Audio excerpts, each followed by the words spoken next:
Segala yang baik itu Tuhan ciptakan. Tetapi waktu dia menciptakan manusia dan dia mulai berhenti, dia bilang semua amat baik, tidak ada yang kurang, semua baik. Saya percaya dalam kehidupan kita masing-masing, bahkan sebelum kita hadir di muka bumi ini, Tuhan sudah merancangkan yang terbaik buat hidup kita. Amin. Saya ulangi, sebelum kita hadir di muka bumi ini, Tuhan sudah merancangkan hal yang baik buat kita. Bahkan kita tidak tahu apa yang kita akan alami ke depan, tetapi Tuhan sudah merancangkan itu dan itu baik adanya. Hah? Tuhan tidak merancangkan hal-hal yang tidak baik. Tuhan merancangkan hal yang baik. Tapi pertanyaannya begini, kenapa hal tidak baik terjadi dalam kehidupan saya kalau Tuhan merancangkan hal yang baik? Ya tak? Ada yang mengalami hal-hal yang baik dari lahir sampai dengan sekarang ini. Hal yang baik saja, tidak ada yang tidak baik. Pokoknya yang baik. Tidak pernah sakit, tidak pernah lapar, tidak pernah kesusahan, tidak pernah kekurangan. Coba angkat tangan. Ada? Hah? Ada kan tidak? Tidak ada. Kita mengalami kesusahan, ya tak? Kita mengalami kekurangan, kita mengalami kesakitan. Bahkan saya juga mengalami TBC, kita baru sembuh. Berarti saya tipu dengan firman Tuhan yang tadi saya bilang bahwa Allah merancangkan hal yang terbaik buat hidup kita. Ya itu kenyataannya kan tidak seperti begitu. Atau tetap Tuhan merancangkan hal yang terbaik. Nah, kembali tergantung kita. Kita mau mengimani apa gitu? Kita mau mengimani bahwa Tuhan merancangkan hal yang terbaik buat hidup kita, atau kita mau lihat dengan situasi-situasi yang buruk yang terjadi, kekurangan, bahkan segala macam yang kita alami, dan kita menganggap bahwa Tuhan merancangkan hal yang tidak baik dalam kehidupan kita. Saya yakin orang itu tidak pernah baca firman Tuhan. Saya yakin orang itu tidak pernah mengerti firman Tuhan. Kita semua menginginkan, kita semua mengharapkan bahwa masa depan kita baik. Dan kabar baik buat kita adalah Tuhan juga menginginkan hal yang sama. Masa depan yang penuh harapan bukan dimulai dari masa yang akan datang, tetapi masa depan dimulai dari akumulasi dari semua yang kita lakukan sekarang. Masa depan bukan nanti. Oke? Masa depan mulai dari sekarang. Apa yang kita lakukan sekarang itu yang menentukan masa depan. Ya kan? Kalau sekarang kita mabuk-mabuk, ya kan? Kita melakukan hal-hal dosa dan segala macam. Sudah tahu masa depan seperti apa, toh? Kita punya masa depan seperti apa? Karena masa depan bukan nanti, masa depannya mulai dari sekarang. Masa depan bukan nanti kalau kita kaget, kenapa saya begini? Tidak. Bukan kembali apa yang kita lakukan setiap hari. Karena akumulasi dari setiap hari yang kita lakukan itu yang menentukan kita punya masa depan. Masa depan itu, masa yang akan datang, yang akan terjadi itu bukan hanya sekitar terjadi kaget begitu saja. Oke? Itu dari semua yang kita lakukan, mulai dari sekarang. Kita menginginkan nilai yang terbaik, kan? Baru pemalas datang kuliah. Kira-kira bisa dapat nilai yang baik? Kita memahami apa yang dosen-dosen sudah ajarkan? Tidak. Kita menginginkan untuk cepat wisuda, ya kan? Tapi pemalas datang, kuliah, belajar dan segala macam. Alasan tidak ada uang SPP, tidak ada ini segala macam. Tuhan kasih 24 jam, kita pakai untuk apa? Tidur-tidur atau kita berusaha? Betul? Ada banyak hal yang kita bisa lakukan sekarang yang akan menentukan kita punya masa depan. Jadi kita punya masa depan akan jadi seperti apa bukan terletak pada orang lain. Tidak terletak pada orang lain. Orang lain mereka mengkontribusikan sesuatu dalam kehidupan kita, puji Tuhan. Oke? Tapi bukan sepenuhnya kehidupan kita tergantung kepada orang lain. Oke? Orang lain yang saya maksudkan adalah orang tua, keluarga kita, ya kan? Teman-teman yang ada di sekitar kita, hamba Tuhan yang ada. Mereka bisa menolong kita, mendoakan kita, memotivasi kita untuk kita punya kehidupan ke depan lebih baik. Tapi hidup kita bukan tergantung kepada dia. tetapi diri kita dan Tuhan. Tuhan sudah merancangkan yang terbaik buat hidup kita, tetapi kita yang memilih untuk berjalan sesuai dengan kehendak Tuhan, sehingga kita mengalami apa? Mengalami firman Tuhan ya. Kita tema apa? Mengalami pengharapan yang baik yang kita inginkan sama-sama. Kita terima hal-hal yang baik dari Tuhan itu. Jadi hal-hal yang baik dari Tuhan itu bukan hanya sepihak dari Tuhan saja, tetapi ada bagiannya kita yang kita harus lakukan. Harus bagian kita yang kita harus lakukan. Bagian kita apa? Kita mengerti kebenaran firman Tuhan, apa yang disampaikan oleh kebenaran firman, ya kan? Kita ikuti, kita lakukan, dan kita jalani.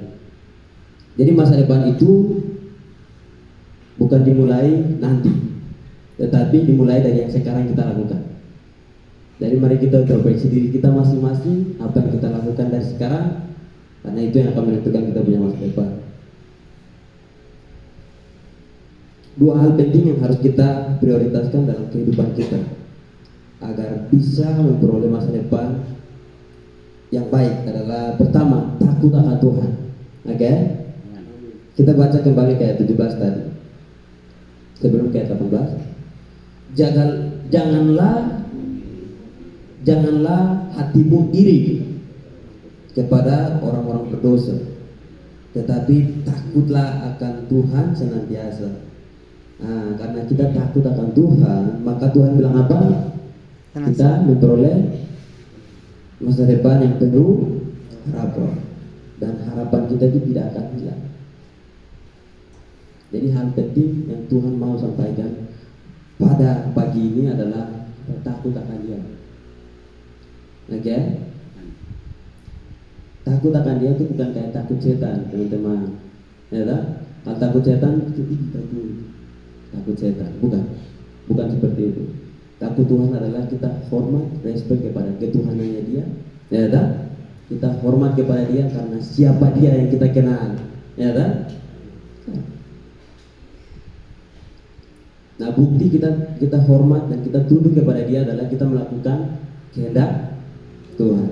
Salah satu kehendak Tuhan yang Tuhan mau untuk kita lakukan adalah, coba kita baca dalam Amsal 16 ayat 6.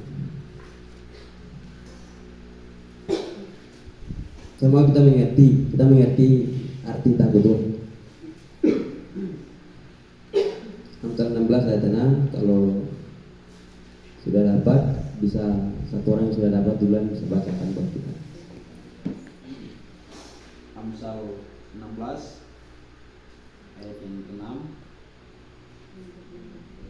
Demikian bunyi firman Tuhan. Dengan kasih dan kesetiaan kesalahan diampuni, karena takut akan Tuhan orang yang menjauhi kejahatan. Amin. Berarti kita temukan bahwa pengertian daripada takut akan Tuhan adalah kita menjauhi kejahatan. Kalau kita menjauhi kejahatan, kita menjauhi hal-hal yang tidak baik, yang dilarang oleh Tuhan, maka kita sedang takut sama Tuhan. Jadi pengertian sederhananya begitu. Kita takut Tuhan, kita menjauhi kejahatan. Bicara kejahatan saya tidak perlu jelaskan toh, kita semua tahu. Anak kecil yang baru lahir pun sadar atau tidak dia tahu kejahatan begitu. Ya kan? Coba kalian tahu waktu anak kecil dia mau minum susu, dia buat apa? Menangis. Ya kan? Itu manipulasi namanya. Karena dia tidak bisa bicara, tapi dia pakai cara itu, ya kan? Untuk bisa dapatkan apa yang dia inginkan. Bahkan manusia pertama yang Tuhan ciptakan sudah jatuh dalam dosa, dan kejahatan itu turun temurun sudah berlanjut sampai dengan kita sekarang. Jadi kalau hari ini ada yang tidak tahu kejahatan itu apa, berarti dia manusia dari planet lain datang. Oke.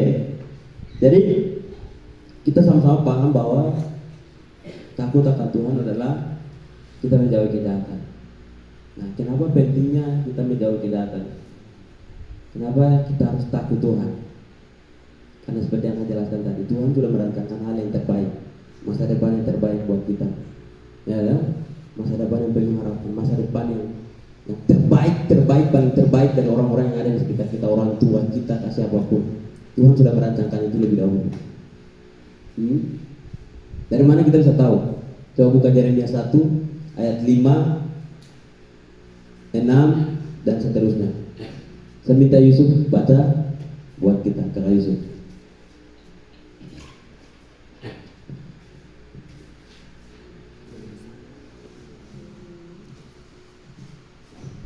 Ayat 1, 2, 3, 4, 5, 6. Yeremia 1 ayat 4 bunyinya 5, ya 4 dan 5 saja. 4 firman Tuhan datang kepadaku bunyinya. Ayat 5, sebelum aku membentuk engkau dalam rahim ibumu, aku telah mengenal engkau. Dan sebelum engkau keluar dari kandungan, aku telah menguduskan engkau. Aku telah menetapkan engkau menjadi nabi bagi bangsa-bangsa. Ayat 6, maka aku menjawab, Tuhan Allah, sesungguhnya aku tidak pandai berbicara, sebab aku ini masih muda. Ayat 7, tetapi Tuhan berfirman kepadaku, janganlah katakan aku ini masih muda, tetapi kepada siapapun engkau kuutus, haruslah engkau pergi, dan apapun yang kuperintahkan kepadamu, haruslah kau sampaikan. Baik, puji Tuhan. Sebelum apa? Firman Tuhan. Kita baca sama-sama ya.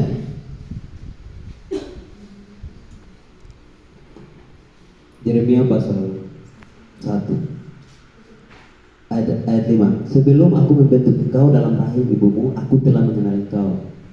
Sebelum kita terbentuk, Tuhan sudah mengenal kita. Oke. Sebelum bapak dan mama bertemu saja, Tuhan sudah mengenal kita. Kita bawa mama. Setelah itu apa? Lanjut. Aku telah mengenal engkau. Sebelum engkau keluar dari kandungan, aku telah menguduskan engkau. Aku telah menetapkan engkau bagi bangsa-bangsa. Artinya apa? Tuhan punya rencana buat kita. Tuhan punya rencana buat Yeremia, dan Tuhan juga punya rencana dalam hidup kita masing-masing. Dan itu kita sadar tidak sadar, Tuhan sudah taruh. Sebelum kita hadir di muka bumi, Tuhan sudah kenal kita. Ya kan? Berarti Tuhan punya rencana yang terbaik. Tuhan punya pengharapan yang terbaik buat hidup kita. Sekarang sejauh mana kita berusaha mengerti Tuhan, itu yang akan melayakkan kita untuk kita memahami masa depan kita yang penuh harapan. Amin. Jadi ada kontribusi dari kita dengan ada kontribusi dari Tuhan yang harus sinkron, sehingga apa? Bisa kita temukan apa yang menjadi kehendak Tuhan, apa yang menjadi harapan Tuhan buat hidup kita. Dan harapan buat hidup kita yang Tuhan tetapkan adalah harapan-harapan yang baik buat kita ke depan. Amin. Gitu. Jadi takut Tuhan itu adalah awal daripada kita untuk bisa mengarah kepada hal-hal yang baik ke depan. Ya? Teman-teman sudah bersaksi tadi ya. Teman-teman sudah bersaksi dari kehidupan yang jauh memusuhi Tuhan. Kalau kita sederhanakan begitu, kita musuh dengan Tuhan ya. Karena kita tidak taat dengan Tuhan, kita memberontak dengan Tuhan. Tetapi karena kita sadar bahwa hanya oleh kasih karunia, anugerah Tuhan yang Tuhan Yesus kerjakan di kayu salib, sehingga memberikan kita pengampunan, memberikan kita kesempatan untuk kita bisa datang kepada Tuhan, untuk kita punya hidup lagi kembali, dipulihkan oleh Tuhan dan berjalan kepada jalan yang benar. Itu anugerah Tuhan ya. Saya sangat diberkati dengan kakak tadi berdoa, sekali lagi berdoa bahwa dia bilang kemurahan Tuhan, kata itu dalam. Tadi kakak dia berdoa, itu ada karena kemurahan Tuhan, itu saya renungkan dalam tadi. Karena memang itu kemurahan Tuhan. Kamu coba bayangkan, setiap hari yang kalian buat dosa itu, ya? Kalau Tuhan itu Tuhan yang kalian buat dosa sampai hukum, kira-kira kalian hidupkan tidak? Kita semua hidupkan tidak?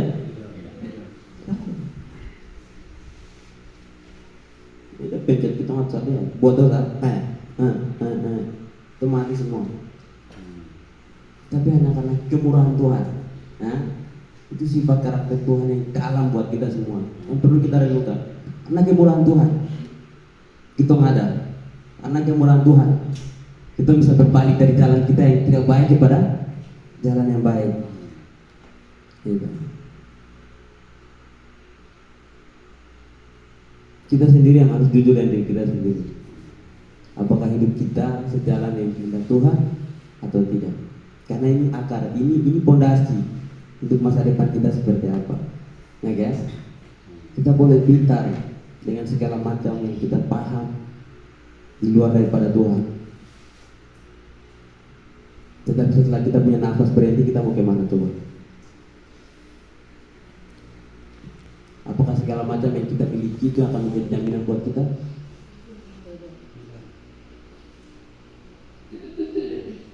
Waktu kita kuliah, kita punya pengharapan yang ada.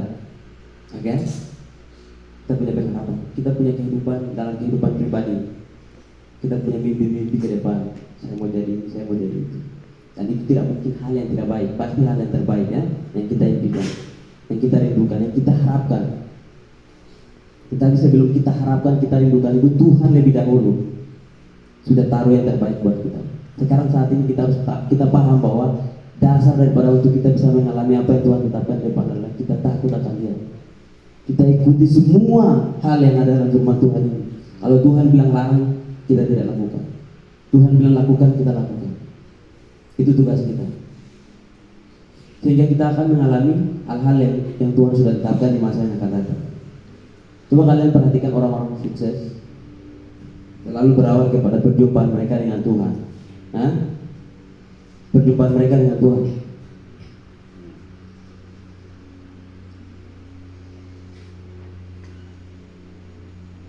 Cara pandang Tuhan terhadap kesuksesan, cara pandang Tuhan terhadap hal yang baik itu dalam kehidupan kita dengan kita manusia beda. Ya tak? Manusia berpikir kita punya masa depan yang baik itu kalau kita mencapai hal-hal ini dan itu dan segala macam. Oke? Tapi Tuhan beda. Dan Tuhan mau adalah kita punya masa depan yang penuh dengan harapan ketika kita taat dengan apa yang menjadi kehendak Dia. Jadi hal yang prioritas dalam kehidupan kita adalah kita takut akan Tuhan yang akan membawa kita untuk mencapai apa yang menjadi kehendak Tuhan ke depan. Yang berikut, menjaga hati. Oke? Yang pertama, kita takut akan Tuhan. Itu untuk kita bisa mencapai hal-hal hebat yang Tuhan sudah siapkan buat kita ke depan. Kita mengalami hal-hal luar biasa yang kita harapkan, mimpi-mimpi kita, cita-cita kita tercapai. Kita takut Tuhan, itu nomor satu. Yang kedua, kita menjaga hati. Kenapa kita harus menjaga hati? Amsal 4 ayat 23.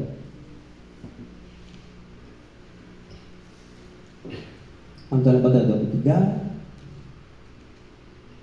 Kalau ada yang sudah dapat, bisa tolong saya untuk bacakan.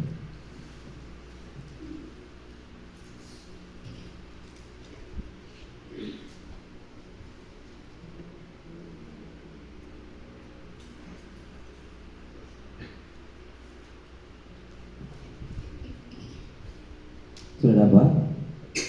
Amsal 3, Amsal 4 ayat 23.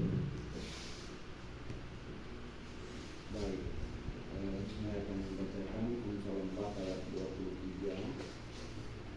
Membaca kita memberikan judul nasihat untuk mencari hikmah. Ayat yang ke-23. Jagalah hatimu dengan segala kewaspadaan, karena dari situlah terpancar kehidupan. Amin. Terima kasih Kakak Erik. Luar biasa. Firman Tuhan bilang apa? Kita harus menjaga hati dengan segala kewaspadaan, karena dari situ terpancar kehidupan. Cara menjaga hati itu simpel. Oke? Kalau kita sudah tahu itu hal yang tidak baik, kita tidak lakukan. Kita tidak membawa diri ke sana. Karena kalau lama-lama dia sudah mulai ikat kita, oh selesai. Oke, luar biasa. Kembali hanya karena kemurahan Tuhan kita bisa dilepaskan. Hanya karena kasih karunia Tuhan. Kesadaran itu yang harus betul-betul mendarat dalam kehidupan kita, yang bisa melepaskan kita daripada segala macam belenggu dosa. Karena dosa itu menjadi penghalang buat kita untuk mencapai hal-hal hebat yang Tuhan sudah tetapkan dalam kehidupan kita. Hal-hal yang tidak tidak baik dalam kehidupan kita, yang kita lakukan sekarang itu akan menghancurkan kita punya harapan-harapan baik. Kita punya cita-cita yang terbaik buat kita ke depan. Lagian hal-hal baik yang ke depan kita akan dapatkan itu yang Tuhan sudah tetapkan, dan tidak mungkin itu hanya untuk kita. Pasti Tuhan mau, Tuhan pakai itu untuk mempermuliakan nama Tuhan. Amin. Tidak tahu mungkin dari antara kalian akan jadi orang-orang hebat seperti kakak laki-laki yang tadi sekarang dia sedang melayani di Gunung Merah ya, di kantor ya. Kepercayaan Tuhan kasih dia mimbar untuk dia melayani di sana. Oke? Bahkan tidak tahu dari kita, Tuhan sudah merancangkan tempat-tempat untuk kita bisa menyatakan apa yang menjadi kehendak Tuhan, untuk mempermuliakan nama Tuhan. Kita tidak tahu. Hah? Kita tidak tahu, tapi satu hal yang pasti kita harus imani dari sekarang bahwa hal-hal baik yang Tuhan siapkan buat kita ke depan, dan itu yang kita harus harapkan. Hah? Itu yang kita harus harapkan, itu yang kita harus imani. Dengan cara pertama kita harus taat dengan Tuhan, kita harus takut akan Dia. Yang kedua, kita jaga hidup kita baik, jaga hati kita baik, supaya jangan terkontaminasi kepada hal-hal yang tidak berjalan sesuai dengan kehendak Tuhan. Mari kita berdoa. Tuhan, kami bersyukur bahwa hari ini kami percaya bahwa kami punya